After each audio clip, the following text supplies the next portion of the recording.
Welcome back to video 2 of trying to post one video a month. This video I'm going to show you how I made Neville Longbottoms 1 from Harry Potter. I don't recommend trying to make this if it's your first ever carving project. It was a little tricky, I'll admit. Don't expect to get it on the first try.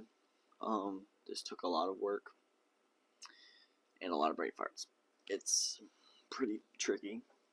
So without further ado, let's get into the video.